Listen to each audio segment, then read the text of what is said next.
गुजरात के सूरत में धार्मिक एकता का अनूठा उदाहरण देखने को मिला। सूरत शहर में एक बार फिर धार्मिक एकता और सामाजिक समरसता की मिसाल पेश की गई है। पीपी सवाणी ग्रुप और केपी ग्रुप द्वारा इस वर्ष 16 जून 2025 से 8 जुलाई 2025 तक जात पात और धर्म के भेदभाव के बिना हिंदू समाज की 300 से अधिक बहनों को चारधाम यात्रा पर भेजा जा रहा है। वहीं मुस्लिम बेटियों और दामादों के लिए जुलाई 2025 में 15 दिन की उम्राह यात्रा आयोजित की गई है। इस अनोखे आयोजन के पीछे केपी ग्रुप के चेयरमैन और एमडी डॉक्टर फारूक पटेल और पीपी सवाणी ग्रुप के महेश भाई सवाणी हैं, जिन्होंने मिलकर हिंदू मुस्लिम एकता का संदेश दिया है। पीपी सवाणी ग्रुप तरफथी गया वर्षे जे पियरियु लग्नोत्सव हतो ते दीकरीओना मम्मी अने सासू के दीकरी अने जमाईना घर टकी रहे ते माटे दीकरी अने सासूना संबंधो खूब ज अनिवार्य छे। त्यारे दर वर्षनी जेम ज आ वर्षे पण 300 જેટલી બહેનો અને 300 જેટલી ગંગા સ્વરૂપ બહેનો અને એમના વિવાણો એ પ્રયાગરાજ, અયોધ્યા, છપૈયા અને વારાણસીની જાત્રાએ જશે। અને મુસ્લિમ દીકરીઓ અત્યાર સુધીમાં પીપી સવાણી ગ્રુપે 104 મુસ્લિમ દીકરીઓના નિકાહ કરાવ્યા છે। ત્યારે 18 કપલ્સ આ ઉમરા એટલે કે મક્કા, મદીના, સાઉદી અરેબિયા એ 15 દિવસની યાત્રાએ ફારૂકભાઈ પટેલ, કેપી ગ્રુપ અને પીપી સવાણી ગ્રુપના सहयोगी संस्था द्वारा चारधाम यात्रा અને મક્કા મદીનાની યાત્રા એ વિચાર મારો છે જ નહીં। એ વિચાર મહેશભાઈ સાવાણીનો છે કે એ આટલું સારું કાર્ય કરતા હોય અને વર્ષોથી કરતા જ્યારે આવ્યા છે ત્યારે ઈશ્વર એમને આવા સારા વિચારો આપે જ છે। અને એવા વિચારોની સાથે અમારા જેવાએ તો ખાલી એમાં સંગત થઈ જવાનું હોય અથવા તો હું એમ કહીશ કે અમારે તો ખાલી એક ખૂણો પકડી લેવાનો હોય। અને જ્યારે લાસ્ટ ટાઈમ હું આવ્યો મેરેજમાં तो ते वक्ते मैं जोयु कि घणी मुस्लिम दीकरीओना पण निकाह करावे छे। तो मैं विचार्यु कि मुस्लिम दीकरीओना माटे मक्का मदीना उमरा एक बहु मोटुं पवित्र स्थळ पर जवुं ए बहु मोटी वात होय छे। ए ज रीते चारधामनी यात्रा महेशभाई करावता था ज तो मैं कीधुं कि बंने जग्याए अमारो पण थोड़ो भाग होय। मक्का मदीना अमे मोकलीए एनी साथे साथे चारधाममां पण अमे लोको एमने सपोर्ट करीए एना माटे आ आजनुं आयोजन कर्युं। अमे विचार आपेलो અને મહેશભાઈ એને સક્ષમ કર્યો। એમની ટીમે અમારી ટીમ બધી ભેગી થઈને હમણાં 1 થી 6 ટૂર જાય છે જે ચારધામ જશે, પ્રયાગરાજ, અયોધ્યા નગરી અને એવી જ રીતે આવતા મહિને 16 એટલે કે 8 કપલ અને 16 જણ એ મક્કા મદીના ઉમરા માટે જશે જે ખરેખર એક અનેરું અને બહુ જ સરસ અને સુંદર કાર્ય મહેશભાઈ પીપી સવાણી દ્વારા થઈ રહ્યું છે। गुजरात के वडोदरा में गैरकानूनी तौर पर स्थापित की गई लारी और अव्यवस्थित पार्किंग के खिलाफ विरोध प्रदर्शन किया गया। वडोदरा के मांजलपुर इलाके में सरस्वती चौक के पास रहने वाले लोगों ने लारी और आड़े तिरछे पार्किंग के खिलाफ विरोध प्रदर्शन किया। स्थानीय लोगों का कहना है कि अवैध कब्जे और शोरगुल के कारण उनकी रोजमर्रा की जिंदगी में काफी परेशानी हो रही है। यह वो जगह है जहां हाल ही में अहमदाबाद प्लेन क्रैश में मृतक कल्पनाबेन का घर है। जब उनके परिजन उन्हें श्रद्धांजलि देने कॉम्प्लेक्स पहुंचे तो रास्ते में खड़ी लारियां और गलत पार्किंग के कारण उन्हें काफी दिक्कतों का सामना करना पड़ा। इससे आक्रोशित होकर सोसाइटी के निवासियों ने रात में विरोध प्रदर्शन किया और दुकानदारों व लारी संचालकों के खिलाफ सख्त कार्यवाही की मांग की। આજનું કારણ એવું હતું કે અમારા સોસાયટીના રહીશોને રાત્રે ગાડી લઈને કે બાઇક લઈને પણ અંદર એન્ટર થવું હોય। આ મેઇન ગેટ છે અમારો। અમે 2 જગ્યા બોર્ડ માર્યા છે કે સોસાયટીનો રસ્તો હોવાથી પાર્કિંગ વ્યવસ્થિત કરવું। આવું અમે લગભગ છેલ્લા વર્ષથી કહીએ છીએ। અમે બહુ શાંતિથી કહીએ છીએ કે અમે સોસાયટીવાળા કંઈ ઘર છોડીને જતા ના રહીએ। આ બધા કેવું કરે છે કે દુકાનમાં ધંધો કરે યોગ્ય છે પણ દુકાનની બહાર લારી ઉપર રાખીને જે ભાડે જગ્યા એ લોકો ભાડું ખાય છે અને હેરાન અમે થઈએ છીએ। અને બીજું કોઈ પણ સારો ખોટો પ્રસંગ અમારી કોમ્પ્લેક્સમાં હોય, એમ્બ્યુલન્સને પણ આવવું હોય જવું હોય તો કોઈ પણ માર્ગ નથી મળતો। તમે વિચારી શકો કે ઉંમરવાળા ગયડા માણસ અમે ગઈકાલે અહીં આગળ બહાર ઉતારવા પડ્યા, હાથ ઝાલીને સાઈડમાંથી લાવવા પડ્યા। અમારી સોસાયટીમાં અમારે રહેવાનું, અમારે રિક્વેસ્ટ કરવાની, બહારના ગમે તે એરિયામાંથી માણસો અહીં આવે છે, બિંદાસ પાર્કિંગ કરે, દાદાગીરી કરે। અને તમે વિચાર કરો આજે જનસૈલાબ બહાર આવ્યું છે આખું કોમ્પ્લેક્સ। આજે અમારા સોસાયટીનો એક અમારા દીકરીને અમારા ભાભીને અમે ખોયા છે. બહુ દુઃખદ પ્રસંગ ગઈકાલે બનેલો હતો.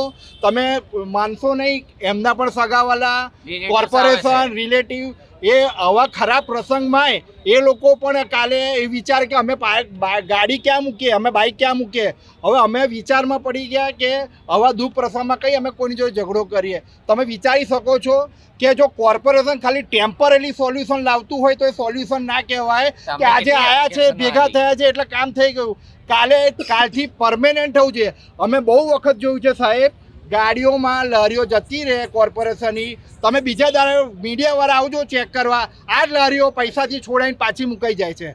तो साहब आमा जवाबदार कौन? गुजरात के वडोदरा की सांवली में स्थित प्लास्टिक फैक्ट्री में भीषण आग लगने की घटना सामने आई है। वडोदरा जिले के सांवली क्षेत्र के लामड़ापुरा कैनाल के पास स्थित पीआई पॉलीवेज प्राइवेट लिमिटेड कंपनी में सुबह भीषण आग भड़क उठी। यह कंपनी प्लास्टिक के दाने यानी ग्रेनुल्स बनाने का कार्य करती है।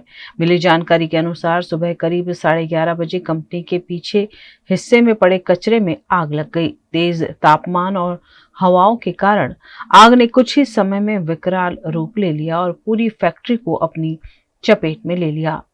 P2C कंपनी में प्लास्टिक का कच्चा माल बड़ी मात्रा में मौजूद था, जिससे आग और भी भड़क उठी। इस भीषण आग में कंपनी का अधिकांश माल जलकर खाक हो गया।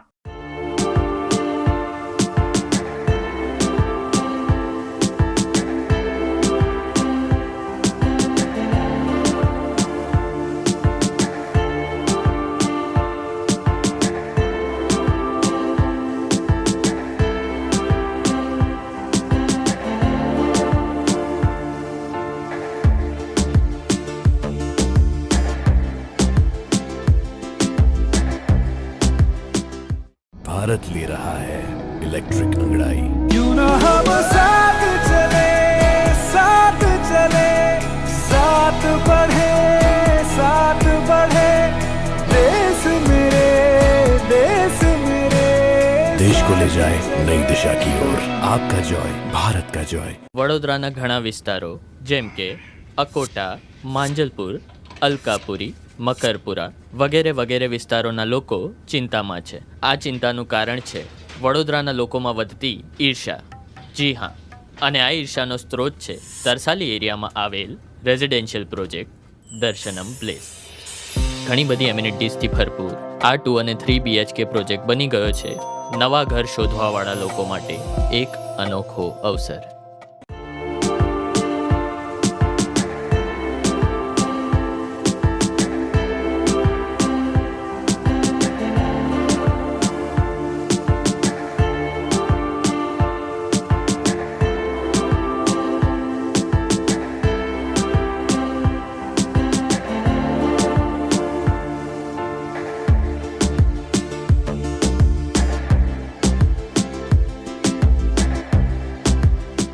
भारत ले रहा है इलेक्ट्रिक अंगड़ाई। क्यों ना हम साथ चले, साथ चले, साथ बढ़े, साथ बढ़े, देश मेरे, देश मेरे।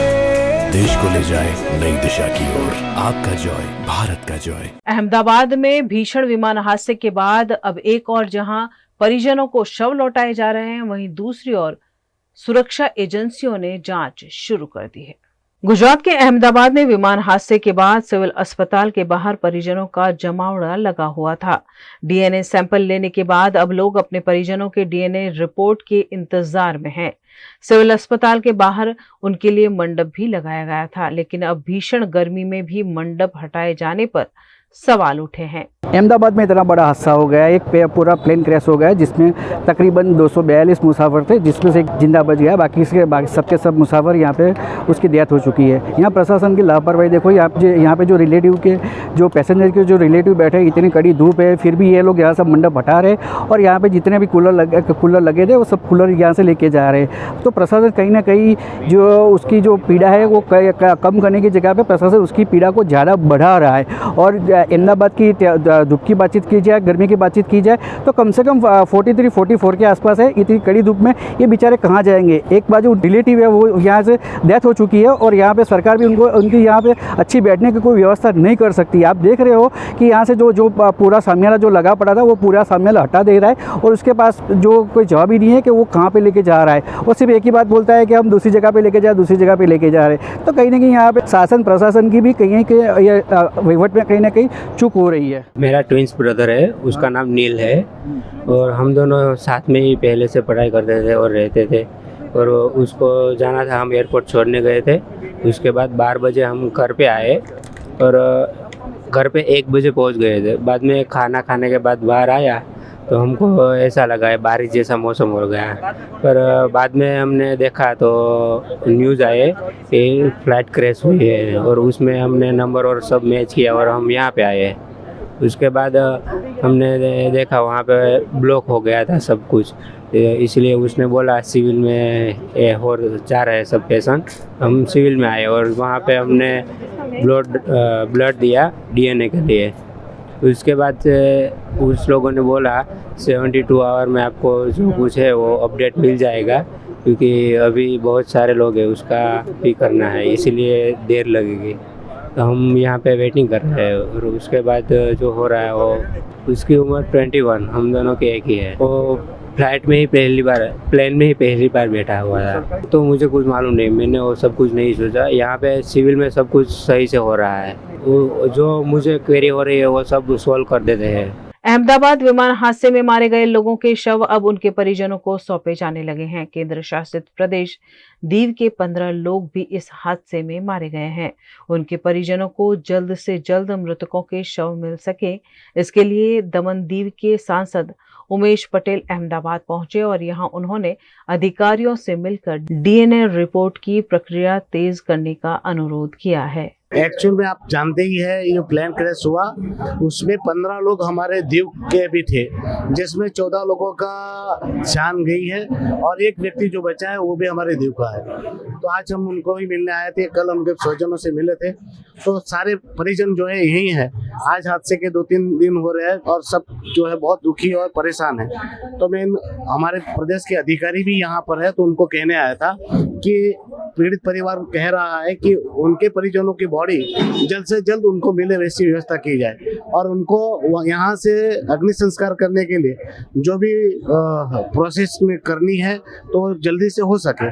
तो आज मैं पीड़ित परिवार से भी मिला और हमारे अधिकारियों से मिलकर उनको निर्देशित किया और उनको कहा कि कहाँ क्या हो रहा है, उसकी पूरी जानकारी क्या है। तो उन्होंने जानकारी दी कि सारे लोगों का टेस्ट परिपूर्ण हो चुका है।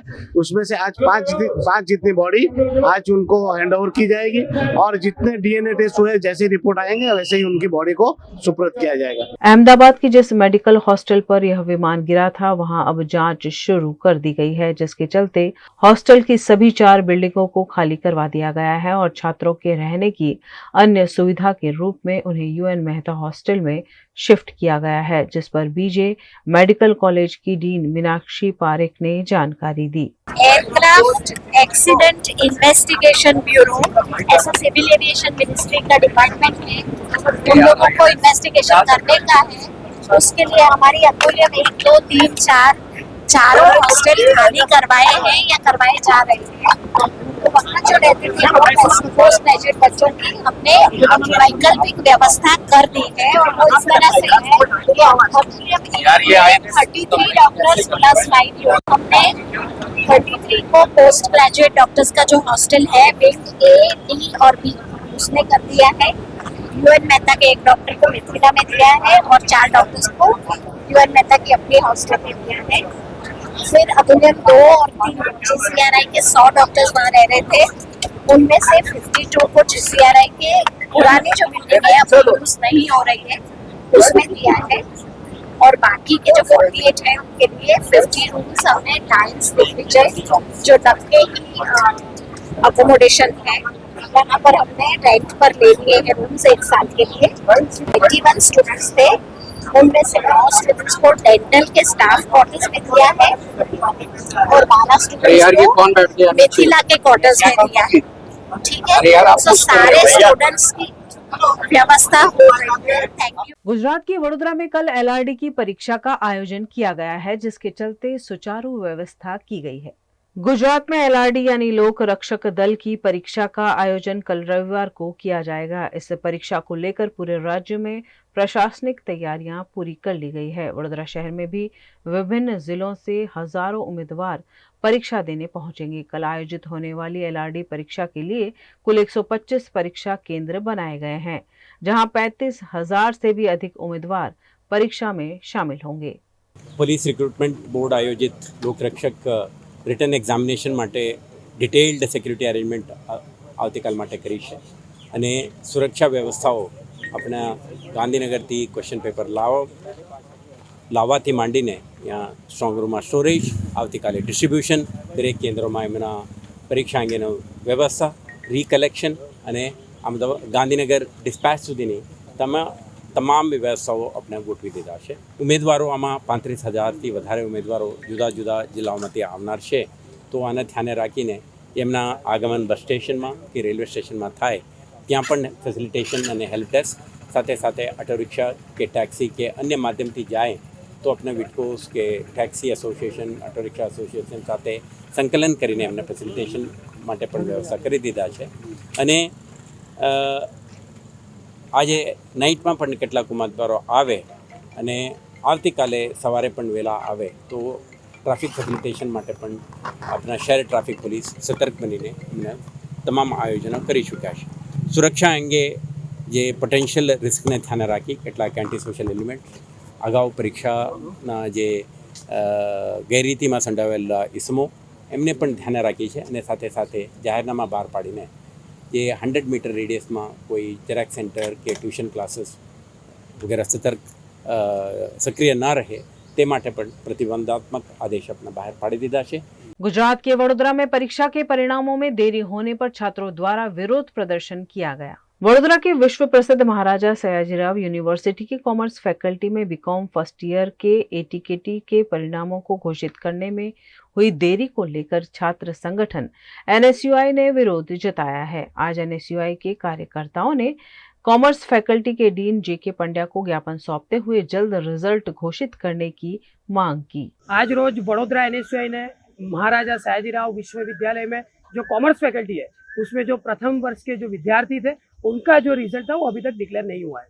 उस मुद्दे को ध्यान में रखते हुए आज रोज एनएसयूआई ने इधर आवेदन पत्र दिया है और मांग की है कि जो 45 दिन का यूनिवर्सिटी का नियम है वो नियम के अनुसार अभी तक रिजल्ट डिक्लेयर नहीं हुआ है। 58 डेज के ऊपर होने जा रहे हैं लेकिन अभी तक रिजल्ट नहीं आया है। तो एनएसयूआई की मांग है कि जो भी विद्यार्थी है उनका जल्द से जल्द जो रिजल्ट है वो डिक्लेयर किया जाए और विद्यार्थियों को दूसरे साल में प्रवेश मिला जाए।